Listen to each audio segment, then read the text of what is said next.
はい、じゃあ変態ブリズのね、製品版の感想会っていうのをやっていきます。今日も京都で、この前と一緒で、パワポでやっていきます。よろしくお願いします。でね、マジでネタバレ嫌な方は、ブラザーバック推奨お願いします。まあ、ただね、発売されてから1、2ヶ月なので、製品版の1万円載せないっていうことだったり、がっつりネタバレについて話すっていうことよりかは、そうですね、例えば、プレイしてみたけど、結構ボリュームあるので、結局この物語で何を言いたかったんだと、よくわからなかった人だったりとか、あと、買うの不安だな、みたいな。エロゲってまあ1万円もするんで、どういう話か大体分かってから、ふんわり分かってから買いたいな、みたいな人におすすめですね。で、引用したイラストとかね、公式ホームページや体験版のものまでを使用してます。はい。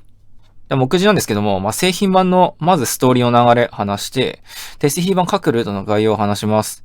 で、千里ルート、耐えかルート、ノアルート。それぞれ話して、最後考察っていうかね。いろいろあるんですよね。で、あとまとめについて話していこうと思います。あ、これ書いてないですけど、グランドルートもちょろっと話していこうと思います。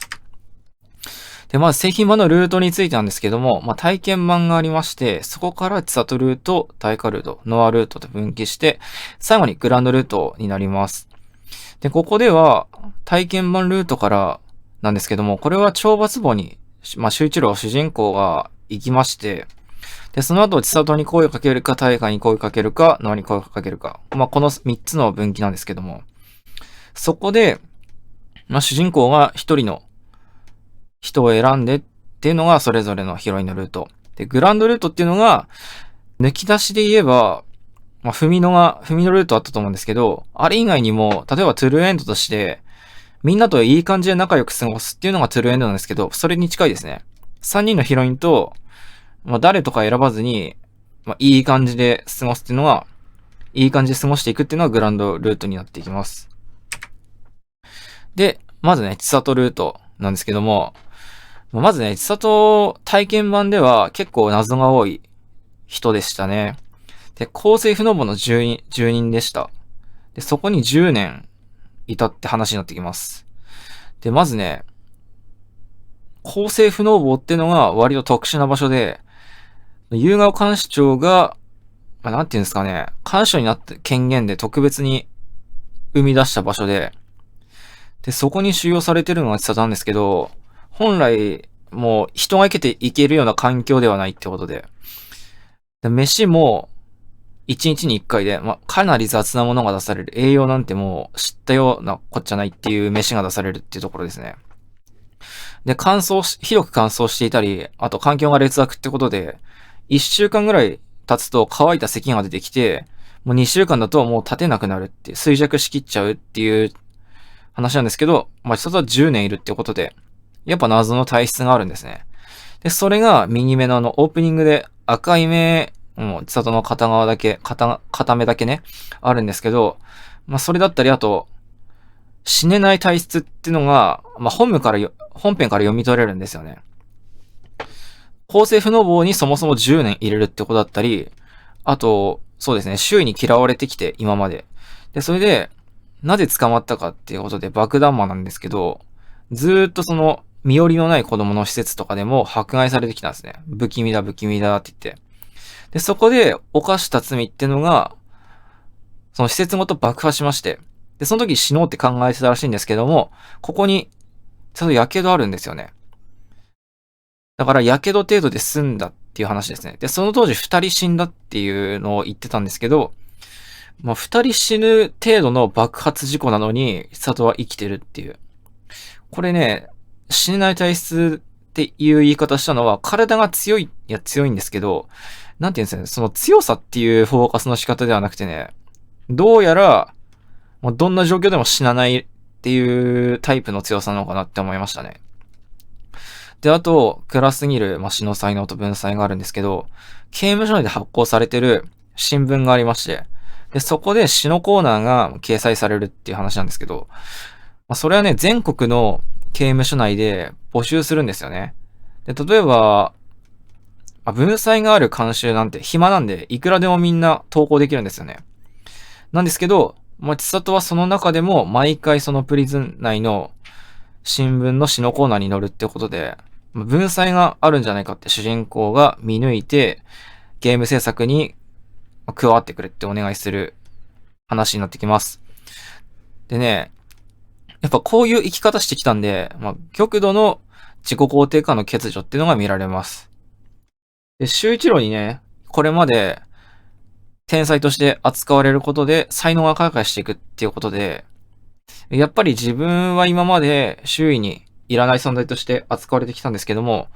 ここで環境的要因で罪を犯してしまったっていうのがありまして、環境的要因と本質的要因っていうので、変態プリズンで二つの要素で犯罪を犯してしまったっていう描写があって、で、それが何かっていうと、例えば、外はまだ未成年なんですよね。だから思春期で、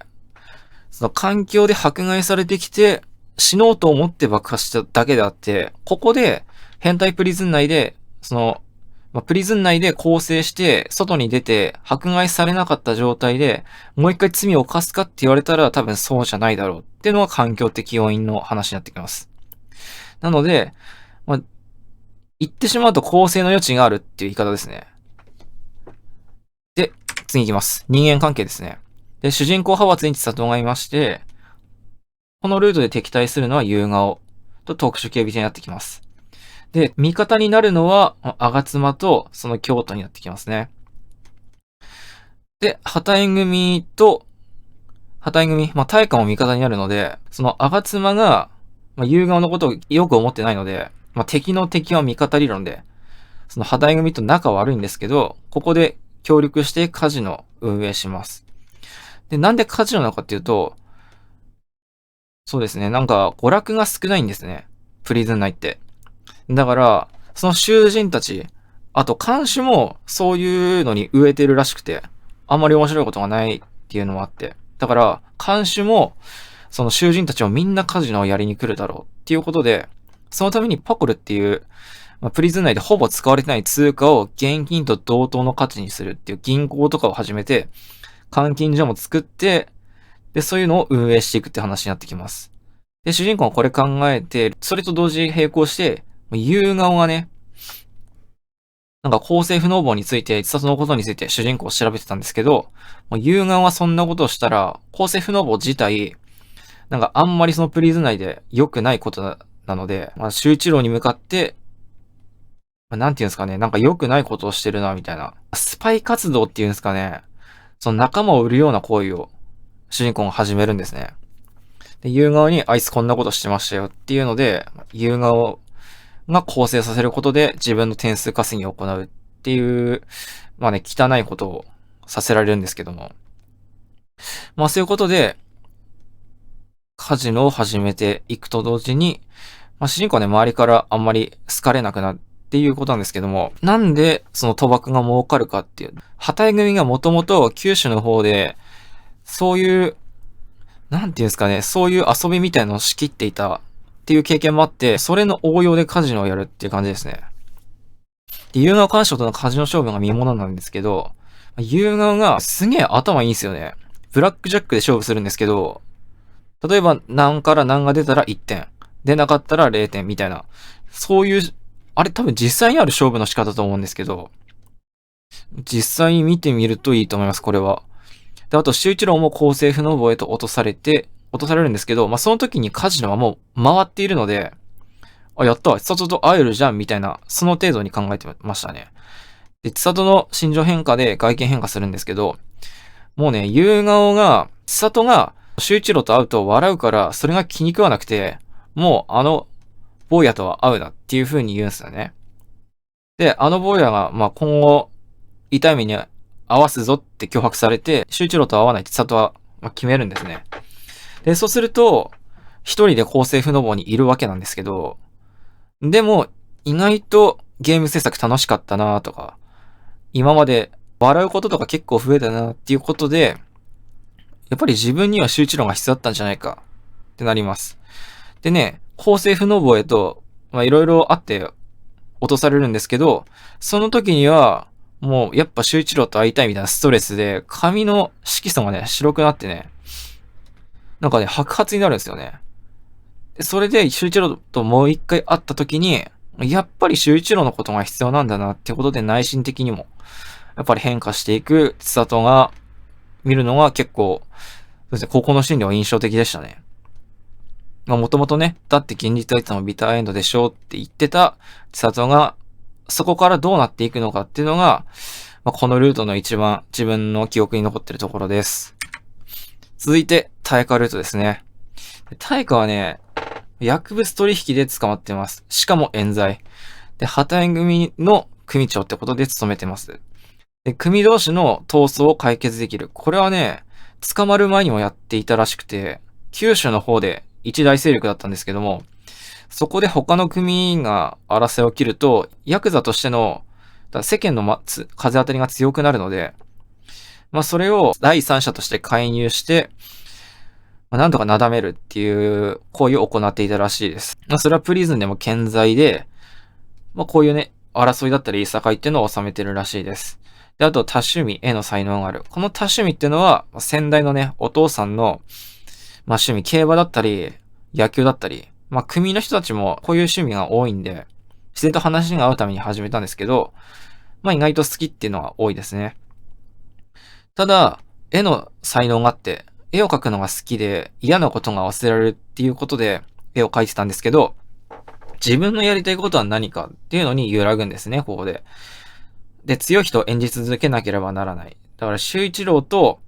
実際その出会って、強い自分を見せなくても本当はいいんじゃないかっていうところで、ここでね、自我同一性揺らぎます。だから、今まで自分がやってきた自分と、本当の自分っていうのが何かっていうのをここで見つけていこうっていうことになりますね。でね、このルートでは、冤罪で薬物取引で捕まったんですけど、吾妻が、なんかあの薬物、もしかしたら、まあ、大化の冤罪を晴らすために使えるかもしれねえっていうルートになってきますね。で、人間関係では、さっき夕顔と敵対したんですけど、今回は敵対するのが暗月もやってきます。で、また、主従関係で夕顔のもとに周一郎が、こ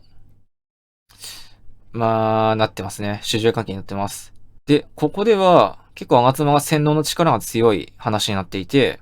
例えば、旗絵組の面々だったりとか、あと監視とかも、監視を、そうですね。まあ、いろんな人が洗脳されていきます。で、さっきはカジノあったんですけど、ここでは、カードゲームのね、全入を刑務所で流行らせます。で、ここでは旗絵組の組員と行動したり、組長の冤罪で捕まったっていうことの薬物と吾妻の関係性を、吾妻が絶対薬物やってるだろうみたいなことで調査していきます。で、抜き足しの洗脳の概念出てくるんですね、これ。まあ、何かっていうと、抜き足し無印の、岬ルートか。岬ルートで、SS の面々が洗脳されてしまったって話があるんですけど、それを、その、大きな、まあ、ものを持つ、主人公の淳之介が、ひたすら、その行為をしまくる。洗脳された人をしまくると、その、なんていうんですかね。もう満たされて、そういうのがあるんですけど、それと似たようなものがありますね。なんか、夕顔が言うには、監視は女が多くて、プリズン内勤務なので欲求不満な人が多いと。まあ、それを、周一郎がタロット占いをしてやって、それで欲求不満ですねって、徐々に体を触っていき、行為をすると、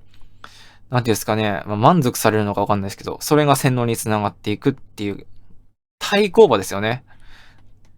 この教徒に対する、まあ、洗脳の対抗馬として、まあ、いろんな監視を洗脳していくって感じになります。で、はみ出し物にも受け皿がいるってここのルートのメインテーマにやってきます。まあ、ここでね、まあ、大化が言ってたことなんですけど、まあ、例えば世の中にはね、学校に行っても勉強できなかったり、あとおとなしく授業で聞いてられなかったりとか、まあ、素行が悪くなってしまったりみたいな、その環境が悪くてそうなっちゃうって人も、まあ、中にはいると。で、そんな中でも、例えば社会でまだこう、コミュニケーションが取れたり、あと、ヤクザとして組にいる分には全然問題ないって人も中にはいるっていう話ですね。で、そういった中で、そういう人とか、あと刑務所から出てきて、働こうにも働けないみたいな、風当たりが強いっていう中で、ヤクザっていうのはそういう人たちの受け皿なんですよっていうところの主張がありました。次はノアルートですね。こちら盗撮っていう罪ですね。で、ソフリンの妹で、両親に捨てられるっていうことだったり、それに代わってソフリンがノアを育てたりっていうことで、高 IQ だったり、天性のサインがあったり、あと幼児性の執着があるっていうことで、ここでね、サバン症候群って書いたんですけど、これはね、抜き足しのトーカちゃんと一緒ですね、これは。ある一定のことがズバ抜けでできるんですけど、一定のことがズバ抜けでできないっていうところですね。ここで言うと、高 IQ 特有の成長が遅れてるっていうところで、人の気持ちがわかんないですね。それはトーカちゃんも一緒なんですけど、ノアは、どっちかというと興味関心が偏ってたり、もう他人のことはマジで興味ないんですけど、もうソフリンのことはめちゃめちゃ、好きっていうか、お父さんお母さん好きっていうのをソフリンが全部一手に引き止めてるっていう愛情になってますね。で、周一郎に出会って、やっぱりそういう人の気持ちっていうのを知っていくってことになります。で、これも自殺と一緒で環境的要因ですね。で、人の気持ちがわからずに、善悪の区別ができないって書いてるんですけど、よく言ってしまえば目標のためだったら別に犯罪してもいいっしょっていうことですね。ソフリンが監視になったってのを知って、盗撮までやって、プリズナーに入ったって件になります。でね、ノアルートで、切っても切り離せないのがソフィアですね。良くも悪くも大人なんですね。努力できるんですけど、才能がないって自分では思い込んでます。これはね、妹に奪われてきたからなんですね。もともと歌劇学校の出身で、努力してきたんですけども、半年で入ってきたノアに役を奪われるっていうことで、もうそこで、冷めたっていうよりかは、努力がもう全部、ね、今まで頑張ってきたのが無駄になったみたいな感じですかね。だから、もういいやってなって大学編入したんですけど、そこで刑務官に興味を持つっていうソフリンが刑務官になったきっかけですね。で、刑務所で更生しても、再犯自殺する囚人が多数。っていうことで、もともとはソフリンも、目標を持って入ってきて、で、それが更生をちゃんとした囚人だったりっていうのは、外でもまた元気に働けるって思ってたんですけど、やっぱり刑務所内では人脈とかも知り合いとかが多かったり、あとやることが決まってるので、実際に外出ると風当たりが前科持ちには強かったりとか、そういうので、結局働いたとしても、やっぱプリズンに戻った方がいいんじゃないかって再犯をわざとやったり、あと生きてても意味ねえやって自殺する人が多数ってことになります。更生した囚人が実際に外で働く場所っていうかね、出た場所が悪くて、で、そこで自殺してしまったっていう自分の経験で、トラウマとか後悔、もっと自分はこうできたんじゃないかっていうのに、ある種の呪いみたいなのに囚われてるんですね。で、真面目なんで、それを時々思い出してます。で、あと、過労で、立派な看守になる理想っていうのを忘れかけてますね。だから、お前らもっとこうしなきゃダメだ、みたいなのを、周一郎にも押し付けてましたし、ノアとも唯一の身内なんですけども、強く当たっちゃってるってことで、なってます。で、凡人コンプレックスって書いてるんですけど、自分が凡人だからダメなんじゃないかっていう、ノアの存在が大きいのかなって思います。で、集中力に出会って、本当に大事にすべきものっていうのを学んでいきますね。ここで、ソフリにルートやっていくと、一人ずっと戦ってるんですけど、そのノアだけが自分のことを好きでいてくれてるんですよね。その身内としてね。だから、ここではね、やっぱノアって必要なんじゃないかっていうのを自覚していくっていうことになってきます。はい、続いて人間関係です。これ主人公派閥に対して、有眼も我が妻今回敵ですね。で、ソフリンがめちゃめちゃ味方になります。で、強戦点っていうのが今回行われて、そこで我が妻の権力が、我が妻と、あと有眼の権力を失墜させるってことですね。これは、有眼と我が妻に、それぞれおい、あいつ強制点で仕掛けるらしいぞっていうのを、それぞれ吹き込んで、最後の最後で、ギョフるっていう感じですね。で、ノアとソフィーア、ここのルートで割と気持ちのすれ違いが起きて、で、解決してからが、めちゃめちゃいい感じの雰囲気になりますね、ここの姉妹ね。で、そう、ドキュメンタル勝手にやってるんですけど、ここの二人ね、感激学校出身なんでめちゃめちゃ演技上手くて。で、強制点の準備で部屋にこもるんですよ。ソフィーアとノアとシュイチローと、あと千里の4人でこもるんですけど、ちょいちょい夕顔とか分かってもいきなりバーンって入ってくるんですけど、やっぱり姉妹であっても仲良さげにしちゃダメだと。囚人と干渉なんで。だからそのやりとりが割と面白かったり、あとノアのね、夕顔のモノマネだったりとか、あと、夕顔なんてこんなこと言うっしょっていうのでキャッキャ盛り上がるんですけど、いざ夕顔が入ってきて、例えばね、本当にそのこと言うんですよ。あいつマジで言ってるじゃんっていうのをみんな思うんですけど、夕顔がいる時の雰囲気重すぎるんで、笑うにも笑えないみたいな、みんなで必死に笑いこらえるっていうシーンだったりとか、割とギャグシーン多めで、結構好きでしたね。あと、どんなね、犯罪者にも寄り添ってくれてる人がいるっていう、少数派の、確かに少数派とその、多数派の調和っていうのが割と、ここで言うテーマ、似てるなって思いましたね。抜き足しとね。抜き足しもその、性に対して寛容な島で、みんな性を、謳歌しなければいけないっていう感じだったんですけど、いや、好きな人としてもいいじゃん。断る権利あるよねっていう少数派と、性行為推奨派の、多数派で調和取っていくって話なんですけども、ここでは、犯罪者がプリズン内では、犯罪者しかいないんで、なんとも言えないんですけど、外に出たら、犯罪者がマイノリティになるんだと。だから自殺する人も再犯する人も実際にいるけど、寄り添ってくれてる人は、寄り添う人が一人はいてくれても私はいいと思ってソフリンが言うんですね。でね、それがめちゃめちゃいいなって思いましたね。だから、ソフリンは、ノアはこれから世の中に出て全員化持ちってことで、いろんな、迫害とかもしかしたら受けるかもしれないけど、幸せに生きてほしいっていうのをソフリンが、言うシーンが自分は好きです。で、ルートのラストがね、めちゃめちゃ良くて、ソフリンがもともとその、何年も前に構成してプリズンから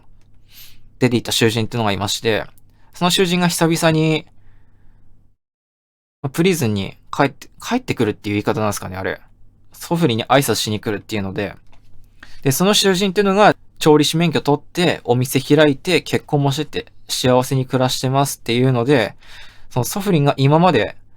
再犯だったり自殺率っていうのだったりで悩んでたんですけど、実際そういう囚人もいたっていうので報われるっていうラストがもう個人的にはめちゃめちゃ良かったですね。で、その時に自分が記憶に残ってるセリフっていうのがノアにかけた少なくとも私はノアの味方だっていうのが好きです。はい、次、グランドルートですね。グランドルートは、ここあんまね、詳しく言っちゃうと、めちゃめちゃ本当はいいんですけど、長すぎて解説できないっていうのもありますし、それぞれのヒロインのルートの集大成みたいなのがあるんで、ここはね、実際にやってほしいですね。で、ここのルートではサイコパスな主人公が周りの人間を変えていきます。で、ここでは自分らしさや自己表現とは何かっていうのを実際に学んでいきます。で、千里ルート、タイカルート、ノアルートで、それぞれ、例えば主人公が割と深く関わっていくんですけど、ここではあくまで、千里は千里に足りないところの構成の場を作るっていう話ですね。それぞれのヒロインの構成の場を作るっていう話になります。ただ、ここあっさりと、ヒロインたちも結構優秀なんで、解決しますね。この辺で。で、どうするかっていうと、このヒロインそれぞれの足りなかったところ、例えば、千里で言うと、自己肯定感だったり、大河だったら、揺らぎですよ、人格の。で、ノアは人の気持ちがわからないっていうことだったり、それを分かっていくと、おのずと周一郎が足りないところなんですね。鏡なんですよ、これ。だから、今度はヒロインたちの方から、周一郎に、なんですかね、この大事な部分を、本当は周一郎に必要な部分なんだなっていうのがここのルートであります。で、他のルートとは違って、ヒロインたちに構成の機会を作るだけですね。で、ラストがね、めちゃめちゃいいんで、ぜひやってほしいですね。で、ここで印象に残ってるセリフは、アメちゃんどっちだってやつですね。これね、グランドルートやった後で、全然もう印象変わってくるんで、本当にやってほしいですね、ここのルートだけは。はい。ヒロインの罪状のまとめです。環境における未成年の犯行ってことで、千里とノアは割と環境的要因で、大化は冤罪なんですよね。で、爆弾魔ってことで、施設で迫害を受けてたり、いろんなとこで迫害を受けてきました。っていうのが、ミニメの力で、これ、ことよせふみのとちょっと似てて、抜き足しの世界観ではよくそういう力があるのかなって思いましたね。で、玉弩の自己肯定感の欠如になってきます。で、ノアは盗撮しましたと。で、高 IQ であることができるんですけど、あることができないっていうタイプになってきます。組長は強い人間を演じる。これ頑張ってるとかじゃなくて演じられるんですよね、これ。なので、自分の能力が高ければ高いほど、自我同一性の揺らぎに必然的に苦しめられるってことになってきます。で、カーン市長についてですね、この人たちもね、実は、割と正常に犯罪者一歩手前なんですよね。で、ソフリンなんですけど、過労だったり、トラウマだったり、完璧主義だったり。これで、結構なんか呪いみたいな感じで悩んでますね。だから過去に囚人が外に出たら自殺しちゃったみたいなので、もっとうまくできたんじゃないかとか。で、あと、そうですね、過労でも頭が働かなくなっていた、シーンがありまして、そこで、旗絵組じゃないヤクザの幹部にめちゃめちゃきつく当たることで逆恨みされて、で、下っ端の人に刺されることを望んでいたっていうシーンとかもありました。で、長妻はサイコパスなんですよね。で、宗教を使うってことで笑顔が幸せだと思っている節があって、薬物使うっていう風に言ったんですけど、その、薬物を使ってまで笑顔が幸せだと思ってるんですよね。だから、もう笑顔だったらもうみんな幸せだと思ってます。で、言う側なんですけど、貧困で自分の血液ってのが珍しくて高く売れるっていうのを知った家族に売られるだったりとか、あとそこで勉強頑張って心理学の修士まで取って、で、そこで幹事になったんですけど、権力欲がすごくてね。で、あと排他思考があります。これはね、自分の身内には多少見下しながらでも優しいってことですね。で、気に入らない奴とか、それ以外の奴らにはもうめちゃめちゃ厳しく当たるってことで。主人公はこれにめちゃめちゃ苦労したり、あと助けられたりしますね。この3人ね、結構深掘りすると嫌いになれないっていうのがあるんですよね。ユーガもそうなんですけど、そんなに嫌いになれないですね。はい。で、次なんですけど、本当にソフリンは無能なのかってことですね。で、ソフリン実は仕事ができる人なんじゃないかっていうのがあります。これ所長はね、吾妻と夕顔が仕事ができる。だいたい10人分ずつ仕事ができるって言ってんですけど、これ押し付けてるんですよね。どっちもソフリンに仕事を押し付けてるんで、ソフリンが20人分仕事してる可能性あるんですよね、これ。で、あと、面倒ごと部下の残業分は全てソフリンが行う。で、ここでね、やっぱ自分が頑張ればいいって思っちゃう節がありますね。で、あと、簡易学校での人望。これは、やっぱり作中では珍しくて、そのコミュニケーション能力にみんなサイコパスだったり、あと、言う側の権力欲だったりってすると、結構とっつきづらいね、人だったりするんですけど、ソフリン、簡易学校での人望が未だに付き合ってる友人、話したりする友人がいるってことで、その当時人望あったのかなっていうここから思いましたね。で、あと、簡易学校から4大編入を学費、生活費をバイトで稼ぎながら留年なしで卒業してます。これね、マジですごいんですよね、多分。簡易学校から4大編入した後って、おそらく単位的にはあんまり引き継げてないんで、学部3年あたりから、3年と4年の2年で、学費、バイトで稼ぎながら、授業、マジでフルで出て卒業するっていうのは、これ本当にすごいことだと思いますね。あと、国家公務員一種取得済み。これはね、明言されたいんですけど、山口ひめるが幹事になるシーンがありまして、そこで、吾妻さんが言ってたのが、あの子国家一種取ったんすかみたいな言ってたので、幹事長になるには国家公務員一種取得しないとダメなのかなってここで、っていうことはソフリンってもしかして国家一種取ってるって思って。だから、ここで言いたいのがね、4大編入して、学費生活費バイトしながら、留年の卒業しながら国家一種取ったってこれやばくないですか？ソフリンね、多分ね、めちゃめちゃ優秀なんですよ。けど、やっぱりノアにね、今まで自分の頑張りを奪われてきたっていうものだったりとか、あと、監視としてやってきたけど、実際にその自分が面倒見てきた囚人が外で自殺してしまったってことだったり、やっぱりノアの方がうまくやれたんじゃないかっていう罪悪感みたいなのが支配されてますね。で、完璧主義な一面があったりできなかったこと後悔っていうのがあるんですけど、これね、多分我々に一番近い考えですね。うん、なんか結構共感する。まあ俺も監修とかやったらそうなんのかなって思いましたね。いや無能じゃないと思いますね、そういうふうに。ここで言いたいのはね。次。はい。ショーシャンクの空に見たんですけど、実際には変態プリツやったと見ましたね。で、あと、ソフリンの好きな人、まあ、映画のラストシーンですね。基本的にこの映画、監獄を描く映画なので、灰色とかが多いんですけど、最後のシーンは、やっぱ青空がめちゃめちゃ見えて良かったですね。で、ソフリンの面倒見てた監修も詩を書いていて、そこの条件が似てて、個人的には、いいシーンだなと思いますね。で、囚人が更生した後の犯罪率や自殺率の高さだったり、あと入国の白い粉。これは、消毒の粉ですね。あと、新人のいじめ、壁に穴が開いて脱獄を図るとか、あと、調達屋のタバコとか、あと、調達屋の新章ですね。これ、国谷さんが、後々進んでいくと外出るの怖いって言うんですけど、ショーシャンクの空にの調達屋も同じこと言うんですよね。実際自分はここで過ごした方が気が楽なんだけどなぁ、みたいなことを、思うわけなんですね。だからそういうのがグランドルートで初めて国谷さんのストーリーが出てくるので、ここまで実際にやって、見てほしいですね。で、あと主人公のセリフですね。必死に生きるか必死に生きて死ぬか。これは映画でのセリフなんですけども、これがね、割と周一郎の生きてきたセリフと、似てるのかなってここでは感じたので、このセリフ、いいなーって思って書かせていただきましたと。で、抜き足しの関連事項ですね。ここでは、吾妻と、新薬の実験で、